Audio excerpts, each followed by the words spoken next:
Assalamualaikum warahmatullahi wabarakatuh.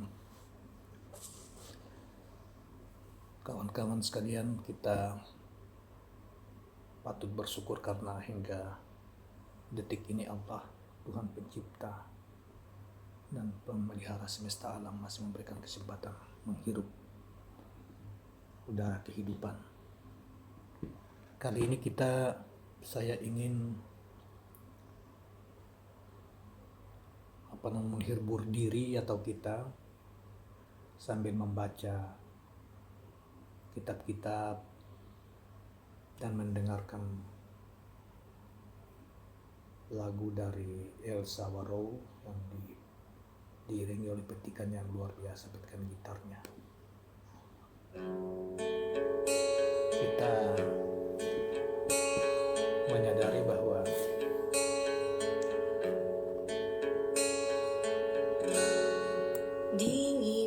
ilmu bagi setiap muslim, menuntut ilmu bagi setiap muslim itu diwajibkan di dalam Islam, seperti yang disabdakan oleh Rasul Agung kita Nabi besar Muhammad SAW.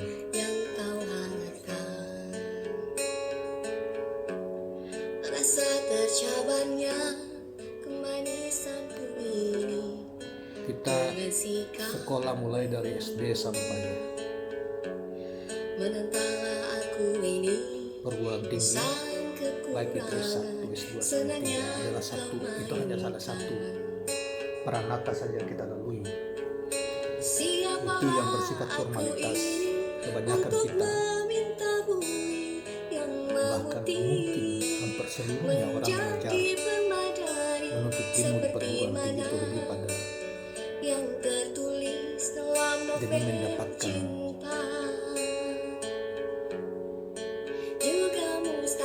sertifikat berupa ijazah untuk keperluan pekerjaan dan lain sebagainya. Tetapi belum tentu semua orang benar-benar menempuh jenjang pendidikan dari jenjang ke jenjang itu semata-mata karena ilmu. Karena itu kita bandingkan dengan tradisi keilmuan di dalam Islam di masa-masa yang lalu. Bahkan di dalam Islam jelas-jelas Allah menyatakan di dalam Al-Quran bahwa yarfa'illahu alladhina amanu minkum utul ilma darajat. Allah mengatakan akan mengangkat derajat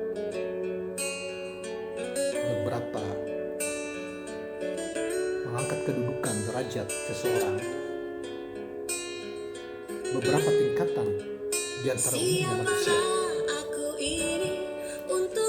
sehingga ilmu itu begitu sentralnya di dalam Islam.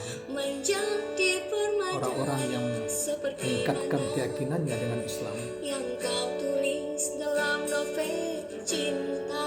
harus bersungguh-sungguh menuntut ilmu, baik itu dengan melalui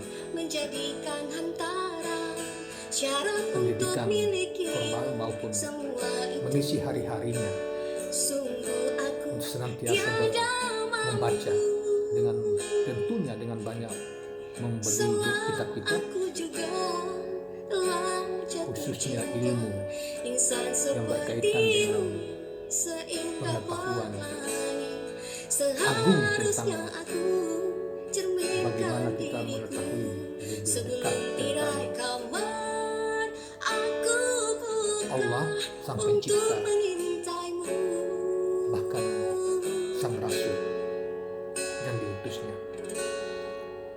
Oleh karena itu mestinya setiap muslim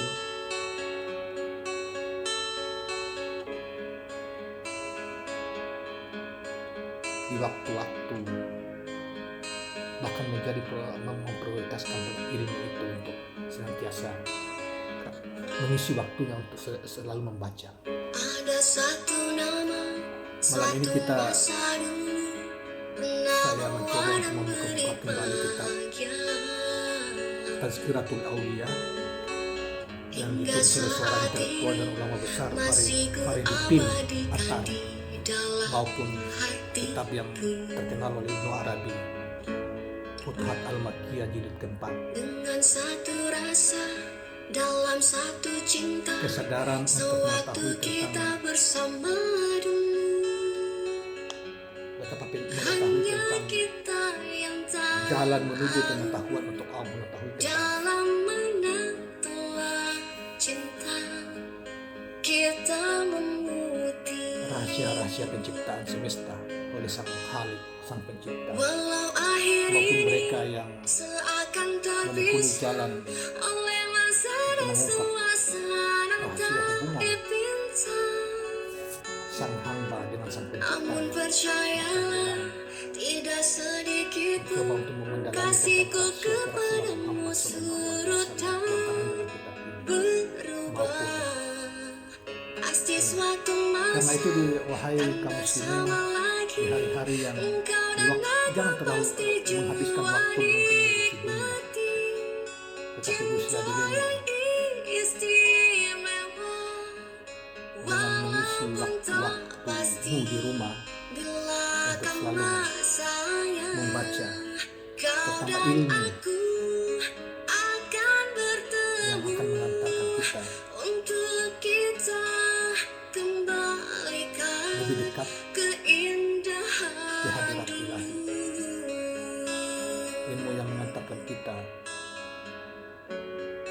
lebih dekat kepada Allah dan berharap mendapat keselamatan dan kebahagiaan di kehidupan berikutnya, yaitu kehidupan akhirat. Sambil kita mendengarkan lagu ini, walau akhir ini seakan terpisah oleh masa dan suasana tak dipinta. Namun percayalah, tidak sedikit pun kasihku kepadamu surut dan berubah. Pasti suatu masa kan bersama lagi, engkau dan aku pasti jua nikmati satu cinta yang indah. Walau ku tak pasti gelakkan masanya, kau dan aku akan bertemu untuk kita kembalikan keindahan dulu.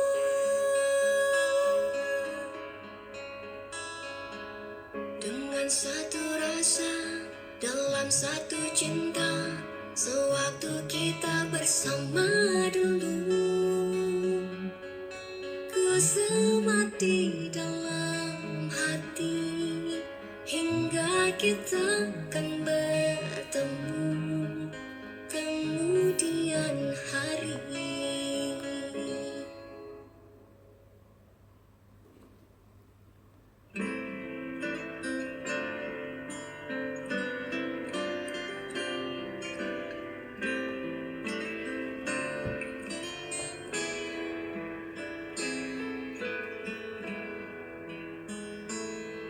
Kalau aku seorang diri, hanya berteman sepi dan angin malam,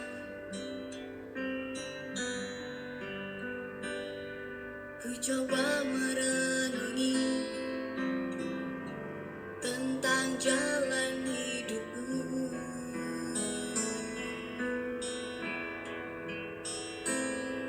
Ku langkahkan kakiku dan menyimak sebuah arti kehidupan.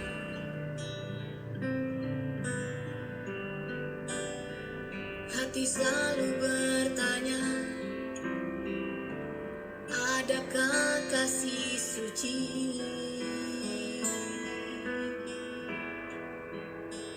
dalam cinta?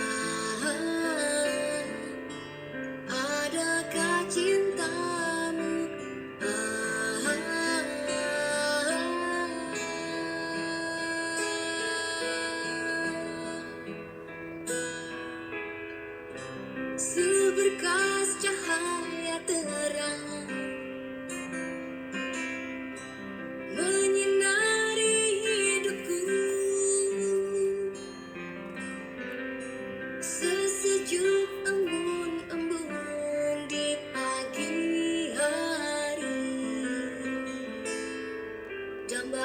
bangsa di dunia ini.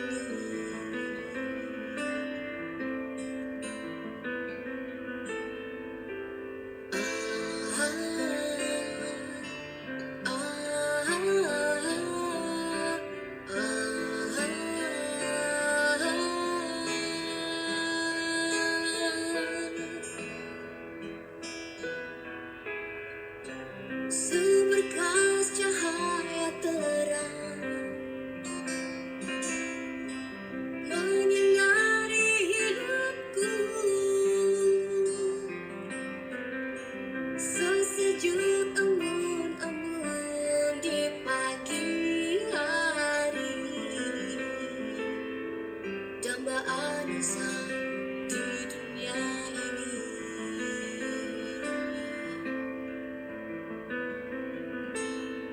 Jauh ku dengan lagu di keheningan malam aku sendiri. Inilah kitab yang aku coba Ku coba malam ini merenungi tentang jalan membacanya. hidupku. Dan satu bagian saya sudah selesaikan dan kita coba untuk Dalam cinta Futuhat Al-Makkiyah. adakah cintamu? Kalau di rumah memang mengisi waktu untuk membaca karena itu perintah di dalam Islam, terutama ilmu-ilmu yang mengantarkan kita untuk melayani Allah. Seberkas Ilmu-ilmu cahaya terang yang berkaitan dengan masalah ketuhanan, menyinari hidupku, ilmu-ilmu yang berkaitan dengan sesejuk embun pagi rahasia-rahasia beribadah kepada Allah. dalam kisah cintaku. Sambil diiringi oleh Seberkas suara dari cahaya Elsa terang Warau. menyinari hidupku,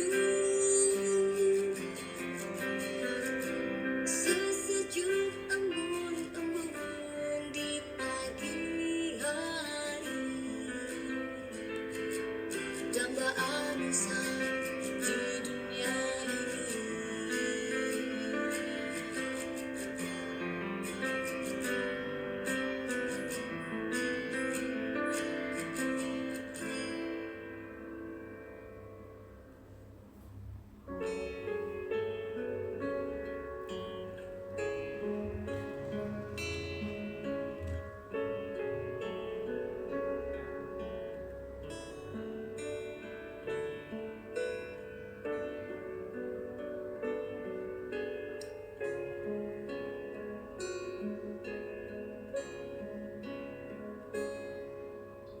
Dia yang mana yang datang merebut Menyapa tubuhku, dinginnya angin malam ini menyapa tubuhku, namun tidak dapat dinginkan hatiku yang kau hangatkan. Rasa tercabarnya kemanisanku ini dengan sikapmu, menentanglah aku ini yang sang kekurangan senangnya kau mainkan. Siapalah aku ini untuk meminta bumi yang memutih menjadi permadani seperti mana yang tertulis dalam novel cinta. Juga mustahil bagiku menggapai bintang di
mustahil bagiku menggapai bintang di langit, menjadikan hantaran syarat untuk milikimu.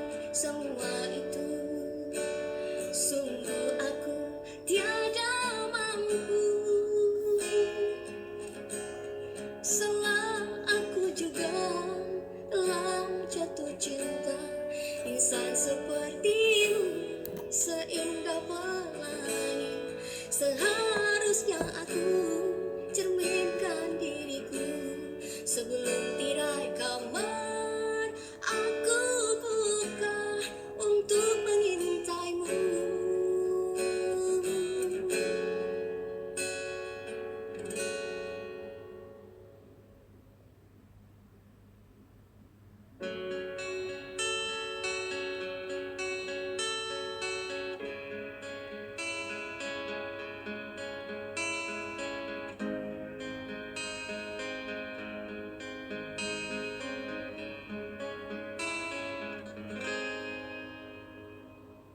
Ada satu nama, suatu masa dulu pernah bawa dan beri bahagia.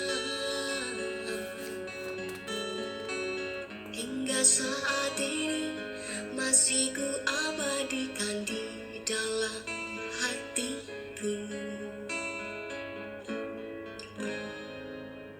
Dengan satu rasa dalam satu cinta, sewaktu kita bersama dulu,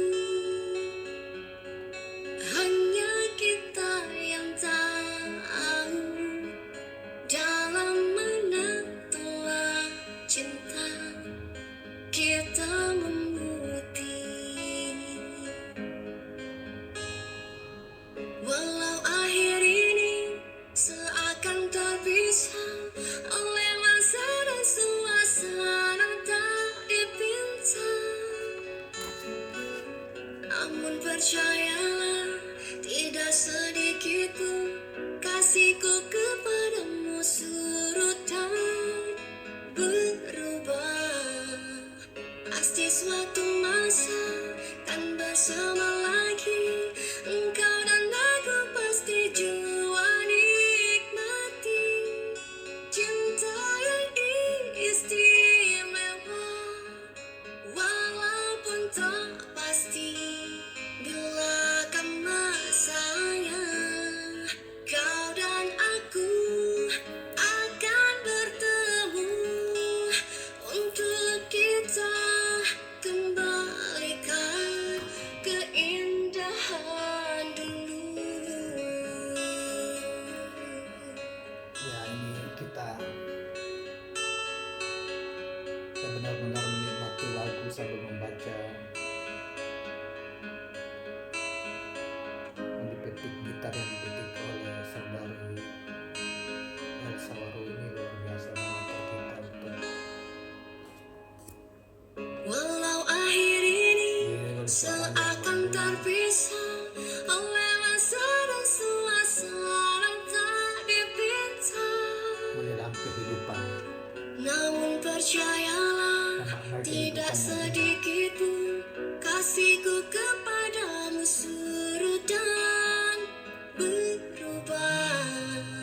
Pasti suatu masa kan bersama lagi, engkau dan aku pasti jua nikmati satu cinta yang indah.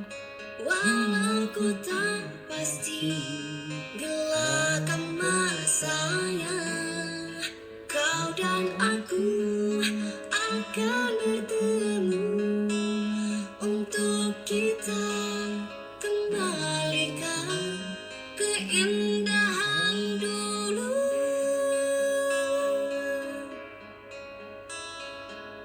Dengan satu rasa dalam satu cinta, sewaktu kita bersama dulu, ku semat di dalam hati hingga kita kan bertemu kemudian hari.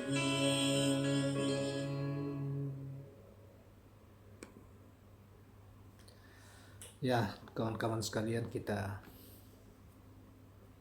sebelum kita mengakhiri video ini, saya ingin sampaikan bahwa tentunya kepada kawan-kawan yang pemerhati jalan ilmu, khususnya ilmu ma'rifat atau ilmu Islam, ilmu yang mengarahkan kita untuk mengenal Sang Pencipta dan utusannya, Rasulnya yang agung Muhammad SAW. Kitab yang ada di tangan saya ini, Futuhat Al-Makkiyah, yang ditulis kurang lebih tahun 1200-an atau di akhir tahun 1300 Masehi oleh seorang ulama besar yang menjadi rujukan pengetahuan spiritual atau pengetahuan tasawuf, yang kalau kita dalam studi-studi Islam itu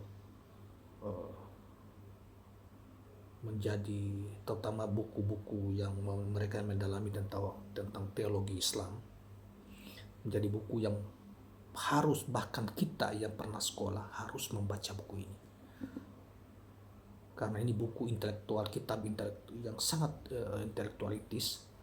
Dan memang selain ada buku kitab ini oleh Ibnu Arabi, Muhyiddin Ibnu Arabi, yang sebagian orang mengatakan sangat kontroversial dalam hal-hal tertentu, tapi ada kitab yang lain yang khusus Al-Hikam, Mutiara, yang diterjemahkan dalam bahasa Indonesia dengan judul Mutiara Perutusan Para Nabi, mulai dari Nabi Adam sampai Nabi Muhammad SAW. Tetapi kitab yang ini, Futuhat Al-Makkiyah ini, itu terdiri dari 37 jilid yang baru diterjemahkan dalam bahasa Indonesia, baru 5 jilid. Kita sebetulnya lagi menanti terjemahan berikut, penerbitan terbitkan atau di terjemahan berikutnya di bagian berikutnya. Cuma memang di jilid kelima, di jilid berikutnya dari jilid ini, saya memperkirakan akan diterjemahkan bab yang berkaitan masalah ma'rifat tentang salat. Ya. Ini kan jilid ketiga, jilid keempat, jilid kelima. Kitab ini sudah diterjemahkan oleh seorang di Yogyakarta yang menurut saya sangat bagus terjemahannya. Bagi kita yang bahasa Arabnya sangat terbatas, kita sulit untuk mengakses baca buku-buku, kitab-kitab seperti ini yang belum terjemahkan. Tahun 1200-an sampai akhir tahun 1200-an masuk ke hampir tahun 1300. Tapi ini ditulis oleh seorang ulama besar menjadi rujukan ilmu-ilmu tasawuf secara intelektual, ya, sehingga beliau di kalangan tertentu, ulama-ulama tertentu, karena walinya intelektual tasawuf, ya, Syekh Akbar Ibnu Arabi ini. Nah, karena itu kawan-kawan yang perintis jalan atau yang ingin mendalami pengetahuan keagamaan, selain mungkin ke guru-guru para ulama-ulama yang ada di Indonesia, tetapi sesungguhnya para ulama-ulama di Indonesia ini yang mendalami tentang ilmu tasawuf pasti akan membaca kitab ini. Nah, sekarang ini sudah ada terjemahannya, termasuk juga tadi saya coba baca juga itu malam ini, kita coba Fariuddin Attari itu tentang kisah para wali dan sebagian dari kisah mereka menjalani hubungan dengan Tuhan yang Maha Kuasa dan Rasul Muhammad SAW, dan beberapa kitab lah.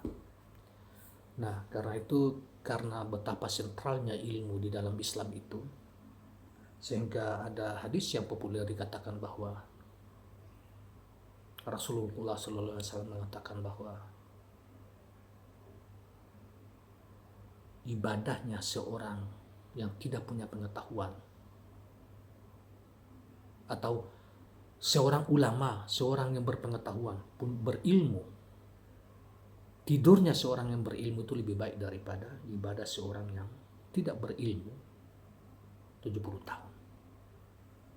Itu perbandingan tamsil sebetulnya itu. Makanya seperti awal tadi saya bacakan ayatnya itu, yarfa'illahu alladhina amanu minkum walladhina utul ilma darajat. Betapa sentralnya ilmu, terutama ilmu yang mengarahkan kita untuk mengenal Sang Pencipta semesta alam. Dan itu oleh sebagian ulama itu misi utama kita sesungguhnya itu. Misi khalifahan kita sesungguhnya itu adalah mengenal Sang Pencipta. Yang kita di dalam Islam dengan mengenalnya dengan Allah Subhanahu wa taala. Saya kira pertemuan kita kali ini sebagai motivasi saja supaya umat Islam, terutama kita, jangan sampai kita bersemangat ke jalan Islam tetapi pengetahuan Islam, atau bersemangat untuk selalu ingin beribadah kepada Allah tapi kita tidak tahu siapa yang kita ibadati. Kita bersemangat merindukan Rasul Agung Sallallahu Alaihi Wasallam, tetapi kita tidak buta tentang jejak sejarah beliau mulai dari kecil sampai wafatnya, perjuangan beliau sebagai anak manusia, pelaku sejarah peradaban umat manusia, dan sebagai Rasul Agung Muhammad, Rasul Agung dari Allah Subhanahu wa taala. Kita mesti setidaknya melalui kitab-kitab besar yang sudah kita mungkin banyak sekali uang kita buang untuk berhura-hura, atau kita membeli bermewah-mewah, membeli kendaraan yang mahal berbiliar-biliar, membeli apa saja, bahkan kita buang sudah mungkin berpuluh miliar, bermiliar-miliar, tapi ada kitab saja untuk keselamatan, untuk menjadi panduan kita yang tentang hidup kita yang bersifat spiritual, itu harganya cuma 100-200 ribu, kita tidak membeli. Ilmu, kitab ini adalah sarana tentang pengetahuan, ilmu, baik itu ilmu yang bersifat duniawi maupun ilmu yang bersifat keagamaan atau spiritual. Kita makanya di Indonesia ini ada seorang, saya masih ingat betul, seorang Dr. Nurholis Majid dalam suatu kesempatan pada tahun akhir 90-an, pada tahun 90-an. Bahkan dalam kitab, di dalam buku-bukunya juga dikatakan, dia pernah mengatakan bahwa Indonesia ini negeri yang tidak membaca. Bangsa kita ini bangsa yang tidak membaca. Dibandingkan dengan India, dibandingkan dengan negara-negara barat hari-hari ini. Padahal tradisi Islam di masa lalu, kejayaan itu karena tradisi ilmu pengetahuannya, kemudian mereka menguasai zaman itu kurang lebih 1000 tahun jayanya umat Islam karena ditopang oleh pengetahuan. Umatnya yang rajin membaca, baik itu ilmu-ilmu duniawi maupun ilmu yang bersifat spiritual, ilmu keagamaan, yang melahirkan tokoh-tokoh seperti yang tadi salah satunya itu kan di bidang tasawuf, ilmu agama, bahkan ilmu yang bersifat umum juga, karena itu menjadi ambil tibar tentang ilmu alam untuk mengenal Allah, rahasia tentang apa yang ada di alam itu, untuk lebih dekat mengenal rahasia Allah. Seperti Ibnu Arabi, di filsafat kita kenal ada Ibnu Sina, bapak ahli kedokteran dunia, ada filsafat Ibnu Arabi, ada Ibnu Rus. Di dalam agama juga ada yang terkenal ilmu Al-Ghazali dan lain sebagainya. Jadi jangan sampai kita lalai di tengah kesibukan gempuran material paham atau semangat materialisme yang begitu dahsyat. Kita padahal kehidupan di dunia ini hanya bersifat tidak lama, tapi mengabaikan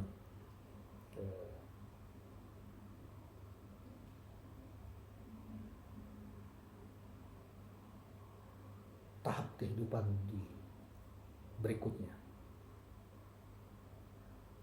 yaitu kehidupan akhirat. Rasul selalu mengingatkan kita bahwa barang siapa yang ingin sukses di dunia harus dengan ilmu, jalan ilmu. Barang siapa yang mau selamat di kehidupan akhirat juga harus tempuh dengan jalan ilmu. Barang siapa yang ingin sukses, selamat kedua-duanya, juga harus dengan ilmu. Itu hadis yang sangat populer, dan karena kalau Rasulullah mendapatkan ilmu itu langsung dari Allah. Karena itu Rasulullah diyakini para ulama diberikan anugerah pengetahuan di masa yang lalu. Pada saat itu beliau hidup dan di masa yang akan datang. Seluruh apa yang disampaikan itu terjadi bukti-bukti hari-hari ini tentang masalah ke depan gitu. Nah, karena itu kalau kita mau ingin menjadi teladan, meneladani, mengikuti jejak Nabi Agung Muhammad SAW, harus kita mengabdikan diri di jalan, selalu senantiasa mengabdikan diri di jalan ilmu, pengetahuan, terutama ilmu yang semakin mendekatkan kita kepada Allah, semakin mengenal tentang Allah, rahasia tentang Allah, Tuhan kita, dan makrifat tentang Nabi Agung Muhammad SAW. Mudah-mudahan ini kita saling mengingatkan melalui video ini kepada sesama muslim dan kepada seluruh umat manusia, kepada kita manusia. Mudah-mudahan ada manfaatnya. Wassalamualaikum warahmatullahi wabarakatuh.